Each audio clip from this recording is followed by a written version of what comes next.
लाब्रा खोमा दालि मामायाव फान्थाव बाथोन ओमफ्राय बिलाहि बाथोन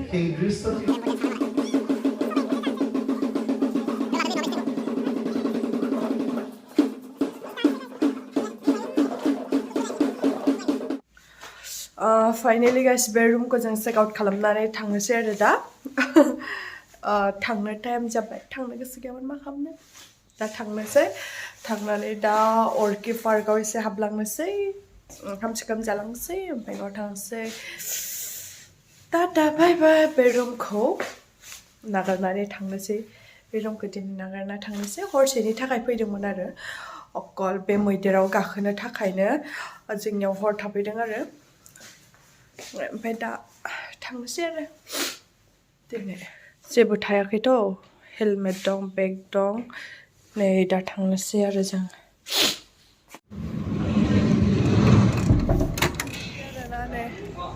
बेमोन आरो जों थानाया मैया हरनि भिउआवसो खोन्थादोंमोन दा साननिखौ खोन्थादों आरो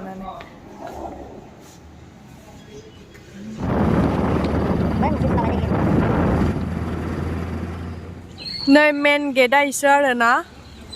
जों ओइ मेन गेट बारनानैसो थाहैदों आरो माबायाव मेन गेट ओरै ओइखि मा मोनो इखो टिकेट दानग्रा आरो गाइस नै दा जों सफैबाय आरो अर्किड पार्कआव जोङो हाबजेनबाय नै गेटआ बेनो मोननै गोजौ जानो हागोन नै लाबाय आरो नै जालायनोसैलाय सफैनानै फिथा जानो फिथा नै गोसोम माइरंनि फिथा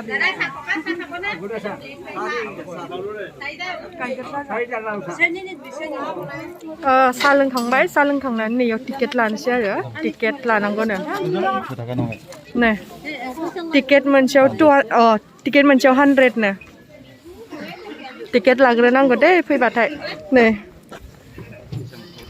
दा थांनोसै आखाइजों हेबनाय बिराद फानसोयो आखाइजों बानायनाय बुस्थुफोरखौ आरो ना बेवहाय हो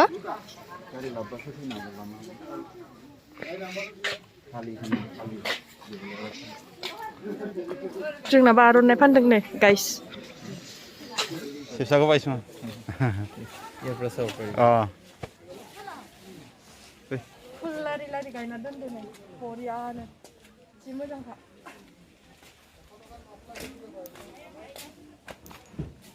Oza apa sini? Agak tinggi. Oza orchid part, orchid dong jauh dah.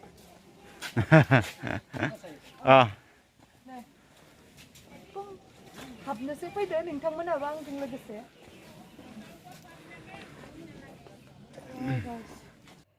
Orchid माने कप' फुल बायदि जेरै बिफां फांसेयाव माने मानलानानै थानो हायो आरो बेवहाय माने हानि साहारा नाङा हा गैयालासेनो बिफाङाव मानलानानै जेरै कप' फुला थांनानै थायो बेखौनो अर्किड बुंनाय जायो अर्किडखौ मोननै बाहागोआव राननो हायो आरो जेरै बिफां सायावनो मानलानानै थांनानै थानो हायो आरो मोनसेया हायाव जेरै नैबे बिबारखौ नुदोंना हा गैयालासेनो थांना दं थिग बेबायदि बिबारखौनो अर्किड बुंनाय जायो नोंथांमोना बेखौ नायलाय मोजांनो बे बिबारखौ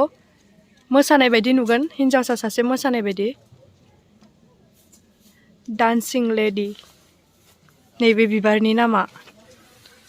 मोजाङै नायदे नोंथांमोना नुदोंना हिन्जावसा सासे मोसानाय बायदि नुयो ओं नै बेखौसो जों नुयोना टिभियाव जों जोख्लिबना दंजोबो नै नै এপাচক পালকে কৰা হৈছে এটা নৰ্থ ইষ্টৰ কালেকচন হয় এটো ৰিংকো ষ্টাইলিছ জাইগেন্টিয়া অসমৰ যোনটো জাতীয় ফুল তাৰে এটা ক্ৰছ ব্ৰিড হয় এটো ৰিংকো ষ্টাইলিছ জাইগেন্টিয়া বুলি কয় অসমীয়াটো আমি কপৌ ফুল বুলি কওঁ কপৌ ফুল হেকাৰণে কোৱা হয় এটো কপৌ চৰাই নিচিনা লাগে এপা ফুল চালে এটো পাখি চকু ঠুট থকা হেকাৰণে কপৌ ফুল পৰা কপৌ চৰাইকে ৰিজাম্বল কৰাৰ কাৰণে কপৌ ফুল বুলি কোৱা হয় এটো বাদা অৰ্কিড এটো সব মাটি নাইকে একো নাইকে এনেকাকে জিয়াই আছে এইটো ৱৰ্ল্ডৰ ভিতৰতে এটা সৰু অৰ্কিড টেনিওফাইলাম গ্ল্যাণ্ডুলাছাম ইমানটোৱে প্লান্ট হয় তাৰ দীঘল ষ্টিক আছে ষ্টিকৰ এণ্ডতে কলিয়াই আছে এইটো সম্পূৰ্ণ ফুলিলে ফুলৰ সাইজটো হ'ব 1.2 mm 2 mm tiniest orchid one of the smallest orchid in the world এইটো টেনিওফাইলাম ক্ৰুপিডিফৰ্মি এইটো সেকেন্ড স্মলেষ্ট অৰ্কিড হয় টেনিওফাইলাম ক্ৰুপিডিফৰ্মি এইটো ফুলিলে ইয়াৰ ফ্লাৱাৰ সাইজটো হ'ব 1.5 mm 5 mm এইটো ৱান্ডা অৰ্কিড হয় এইটো ডেনড্ৰোবিয়াম এইটো অনচিডিয়াম চেৰি বেবি বুলি কয় এইটো ডল পুতলাটো নিচিনা লাগে লাইক ফেয়াৰি নিচিনা লাগে তাৰ হৈ পাৰিব না পাৰিব হবিয়া ফৰ প্ৰিম পাইছা মই তোমাৰ না নে বঢ়িয়া না 5+1 হেকানে বনাইছে এটো মডিফাইড পেটেলটো কালাৰফুল হয় তাতে হেতু ল্যান্ডিং প্ল্যাটফৰ্ম হয় ইনসেক্ট আহিব তাত বহিবা নেক্টাৰ লবলৈ ট্ৰাই কৰিব তেতিয়া তাৰ পৰাগ যোগ হ'ব হেকানে খুব কালাৰফুল থাকে আৰু এটা অৰ্কিড মই স্টাৰ্টিং কৰিছিলো বাগৰ দাৰি গ্ৰাউন্ড অৰ্কিড ৰদৰ পোহৰতে তাৰ পাতৰ হিৰাদাৰ নামটো গাইস নুদুং না বেको ইনসিগনি मंकी बायदि नुदों मोजाङै नायलाय मंकीयानो मंकी सैमा फिसा बायदि नुदों ना गाइसखौ मोजां नायलाय এটো আপনার 4 মাহ হৈ গল এনেকুৱাই আছে ফুলি পিলে লং লাস্টিং হয় 4 মাহ 4 month যাবে নাই 4 month আৰু সাধাৰণ কাঠৰ টুকুৰাতে হৈ আছে হয় ডেনড্ৰোবিয়াম হিবিকি কিন্তু ইয়েলো আছিল 4 month যাবে নাই নুদুং না গাইস ইয়ে এটাৰ অৰ্কিড কমন নেম হয় আৰু এটো ফুলি পিলে মাত্ৰ 12 ঘণ্টা থাকে এটো সন্ধিয়ালৈকে মৰহি যাব আৰু অলপ দেৰি পিছত এটো কমপ্লিট ওপেন হৈ যাব আৰু সন্ধিয়ালৈকে থাকিব মানে 12 আৱাৰ্স তাৰ পিছতে আকৌ মৰহি যাব লাইফ টাইম 12 আৱাৰ্স হয় ইয়াৰ লাইফটো খুব শৰ্ট হয় only 12 আৱাৰ্স ট্ৰিক্সপামাম একিউমিনিটিসিমাম স্পাইডাৰ অৰ্কিড কমন নেম হয় লাইক স্পাইডাৰ নিচিনা লাগে আৰু হেতু পুৰা এনেকা মেল খাই যায় বেকো স্পাইডাৰ বাयदि নুগন না আৰে দে আসলতে গোবৰটো দিব পাৰে কিন্তু কেঁচা গোবৰ সৈমা फिसा बायदि नुदों ना रे তাৰ পানীটো ৰুটছত স্প্ৰে কৰি गाइस नोंथांमोना फैनानै नायफैदो बेवहाय गोबां रोखोमनि अर्किड दं आरोना आं जेसेबां हायो बेफोरखौनो खोन्थाबाय नोंथांमोना फैनानै नायफैदो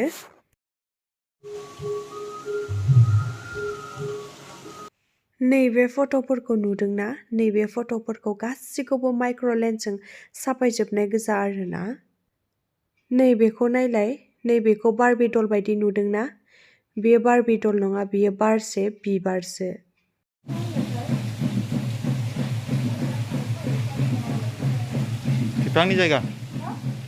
बिफांनि जायगा बेयाव नै दैखौ मारै लाबोदों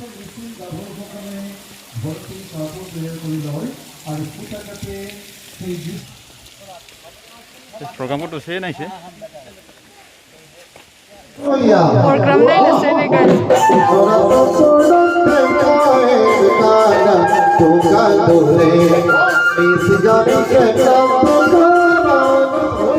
Ini oli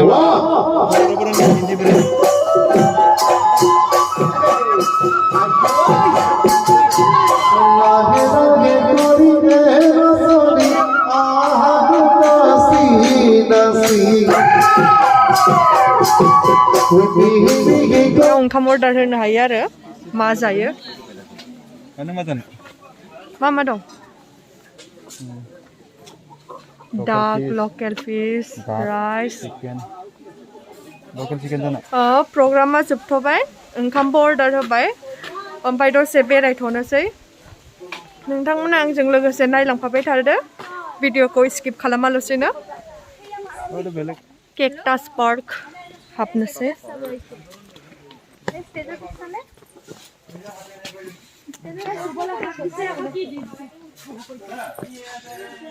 बेलेग बेलेग रोखोमनि केक्टास दं आरोना बेवहाय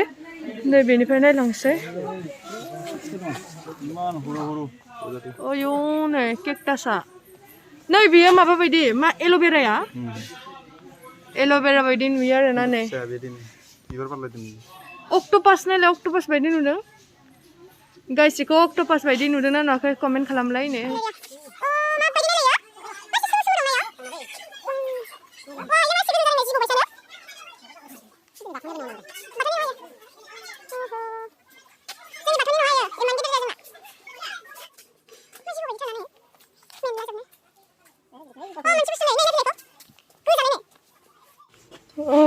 नायलाय याव सब गथा गथा दंजोबो आरोना नै गाइस ओरै बायदि अद्भुत दं माने ना इयाव नुफेरि बुस्थु नुगोन नुफेरि बुस्थु माने नुफेरि केक्टास दं आरो बेवहाय जों जि बुस्थुखौ नुवाखै माने केक्टासखौ बेखौ गासिखौबो नुजोबगोन आरो इयाव ओरैबायदि माने ना आंथ' नुयि अयथासार अद्भुत केक्टास दं दे जिउआव आं दिनैसो फार्स्ट टाइम नुबाय आरो दे ओरैबायदि अद्भुत केक्टासखौ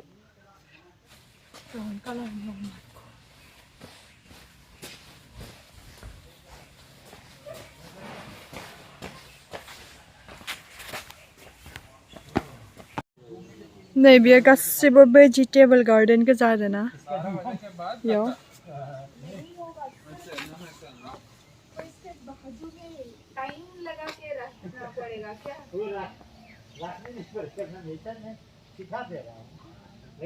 इयो गुरखा मिउजियाम आरोना नेपालिफोरनि कालेक्शन एटु नर्थ इस्टरे ना गासिबो माने नै मा इउज खालामो नेपालिफोरा नै इदि आरो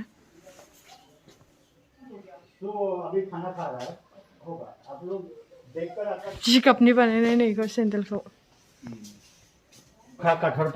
मैसोनि माबा नै खानजं এইবিলাক তেল ঘি ৰখা কাঠৰ পাত্ৰ চাকি ৰখা গছা আজু ককাই চলাইছিল 1 কিলো নিমখ আনিছিল 200 বছৰ 300 বছৰ প্ৰথম পইচা नोंथांमोना नुफेरदोंना नैबे गथा फैसाखौ गब्लं गोनांखौ ফুটা ফুটা কৰি 30খন দেশৰ আছে ইফালে ইণ্ডিয়া আছে নেপাল আছে ভুটান আছে বাংলাদেশ আছে আমেৰিকা ডলাৰ আছে Sri Lanka north Korea south Korea Canada New Zealand বছৰ 300 বছৰ 200 বছৰ 100 বছৰ 50 বছৰ আগৰ মানুহলৈকে খাইছে 102টা হনুমানে পাহাৰ ডাঙিয়া না মৃত সঞ্জীৱনী হতমল অৰ্জুন গছৰ ছাল চুকুমিল ধুপি চেংপিং চুৰপি গুমৰা মুলতানী মাটি কুলা ৰাজমা ৰঙা ৰাজমা 150 বছৰ ঘি সোহাগাল ৰঙা গুমধান ভলাই গুটি অৰ্জুন গছৰ ছাল এনেকুৱা বিভিন্ন ধৰণৰ দিলৌ পিপলি এনেকুৱা বস্তু খাই জীয়াই থকা नैबेयाव हाबायाव गानग्रा बुस्थु गोजा आरो नेपाली ছোৱালী नेपाली অসমত থকা नेपाली গুৰখালী বুলি কয় যে সেইকাৰণে অসমীয়া মানুহৰ লগত মিলে নামবোৰে উচ্চাৰণ বেলেগ বস্তুকেইটা সব একে হলে নেৰে কাহাইজন কিটা কাহাইজন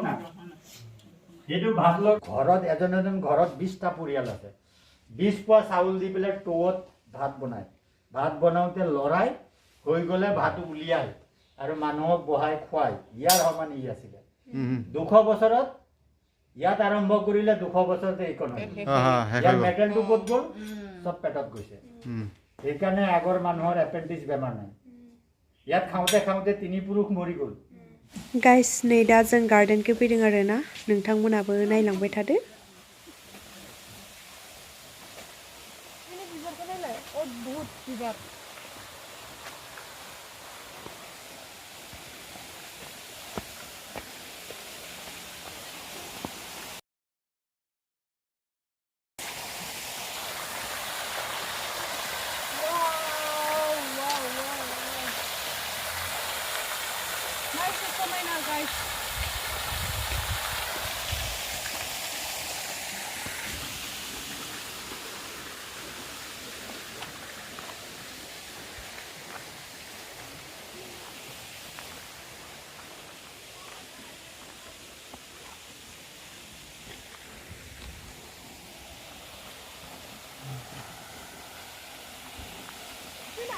जोङो बिनि फिथाइखौ जायोमोन ना सिगां नै पिंकु जे होनो जोङो इखौ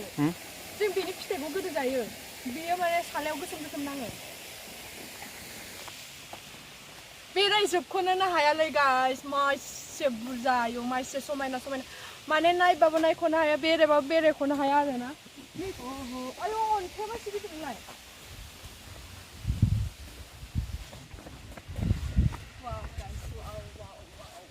এই টংঘৰ গাখো ওই গাইছ না স্টেপ দিং ओइ नायलाय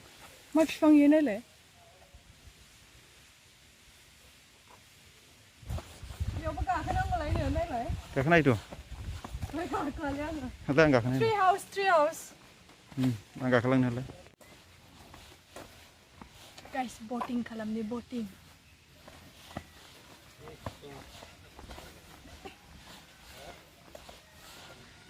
आं गैया खोमा अ दङ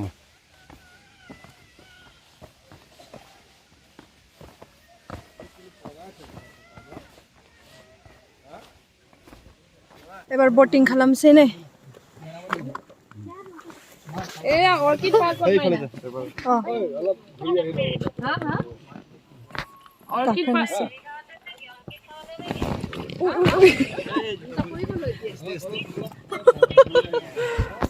गाखोबाय नै गारियाव माने नावआव गाखोबाय नै गाइस মাজত ব মাজত साइडआव जिरायनो खनायाव वाव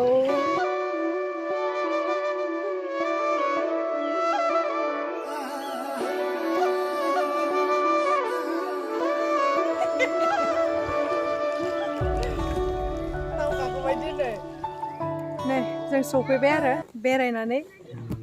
बिलोखौ बेरायबाय फुख्रिखौ दसे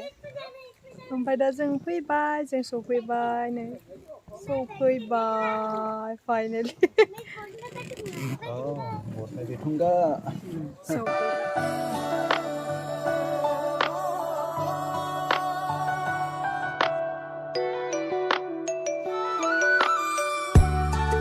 नै मैसो गारि नै गाइस जाबाय ओंखाम जासिल' ओंखाम जासै नै ओंखाम जाग्रा जायगायाव फैदों ओंखाम जानोसै एसे इयाव ओंखाम जागासिनो बयबो बेयाव बरियानो जानोसै ओंखामखौ जोंहा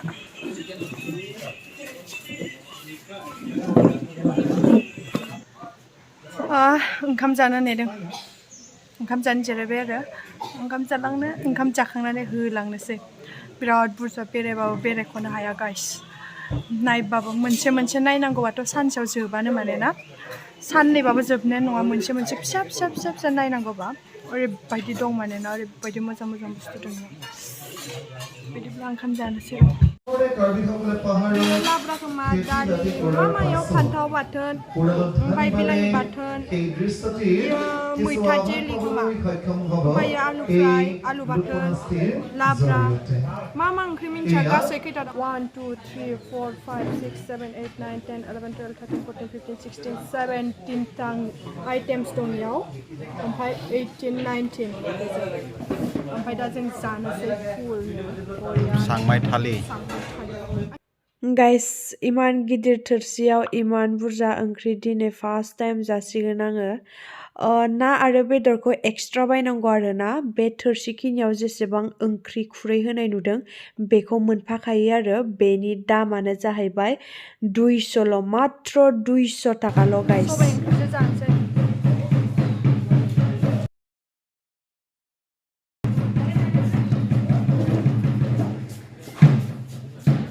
जानोसै गाइस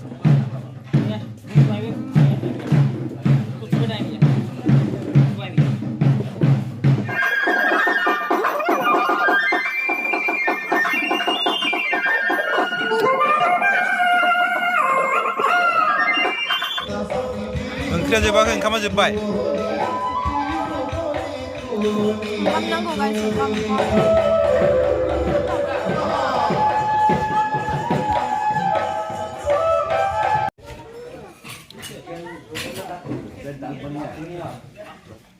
देख साफा स्लिम जाजोब्बाय आङो मोनसे गैला दालि दं सबाय दं लाब्रा एसे दं लाब्रा पुरा स्लिम जाबाय आरो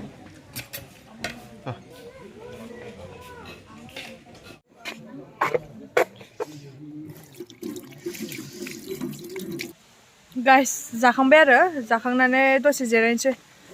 आदै मेंबाय बिरादनो जि गोथाव मोननानै जि जाखाबायना आयु दिनैसो फार्स्ट टाइम फैनायनि खोथा ना मा बुङो गाइस ओमफ्राय नै दा जिरायना दं आरो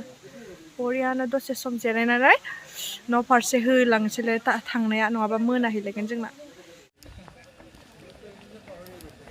बेखौ नायलांसै आसाम नेसनेल मिउजियामखौ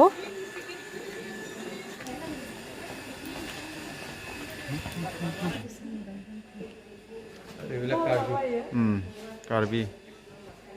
नैबे कार्बिनि ओरै नायनांथ'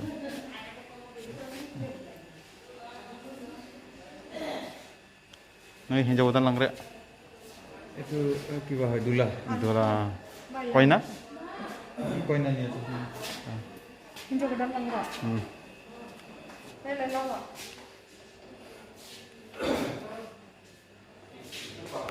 Sen koka.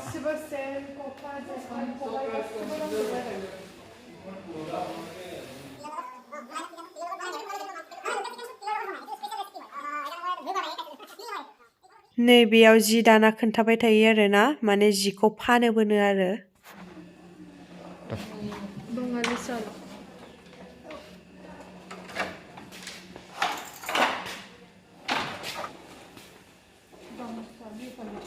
Biu phale. এইটো জাকাৰ্ড লুম বুলি কয় জাকাৰ্ড হাল তাৰমানে ইয়াত ওপৰত এই কাৰ্ড দি মানে ফুল তুলিব পাৰে আৰু ডিজাইন কৰিব পাৰে এইটো অলপ অটোমেটেড হয় আৰু সেমি অটোমেটিক এইটো তাৰমানে আপোনাৰ ধৰক খেতুত যেনেকৈ হাতে কিবা কাউণ্ট কৰিব লাগে ইয়াত অলপ ইজি হয় আৰু ইয়াত কম সময় লাগে কম্পেয়াৰটিভলি পাৱাৰ্ড ভাৰ্চনো ইণ্ডাষ্ট্ৰিয়েল লুমবিলাকো ইয়াত ওপৰত বেছ কৰি হয় সেম থাকে টেকনিক পাৱাৰ্ড হয় नैबेयाव गासिबो जातिनि ट्रेडिशनेल ड्रेस दं आरोना जोंनि बर'निया नै दख'ना नैबे मिउजियामा आसामनि मोनसेल' मिउजियाम नैबे मिउजियामाव आसामनि गासैबो जारिमिन दं आरोना कसारि राजानिफ्राय आहम राजानिसिम माने फटक साफायना दोननाय दं आरोना बे मिउजियामाव देबि दल शिबसागराव दं बियो गासैबो दं आरोना इयाव फटक साफायना दोननाय হাসিপাতৰ কীৰ্তন পুথি হা হাসিপাতৰ কীৰ্তন পুথি মেনুস্ক্ৰিপ্ট টিবাৰ্কৰ ওপৰত যে লিখিছিলে এইটো আজমল শেঠে বিজনেছ কৰাটো যে হাসি গছ এইটো আতৰ বনাবলৈ ব্যৱহাৰ কৰিব তাৰ বাৰ্কত লিখিছে বা আহিছো दा थांलायनोसैलाय दा थांनोसै आरोना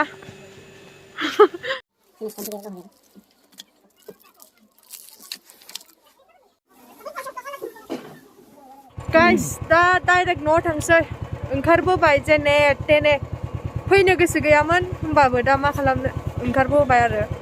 दा शिबसागर थांफिननांगौ धेमालि नङा बाइकजों दा थांबाय थानोसै लासै लासैनो थांनोसै थांबाय दं दा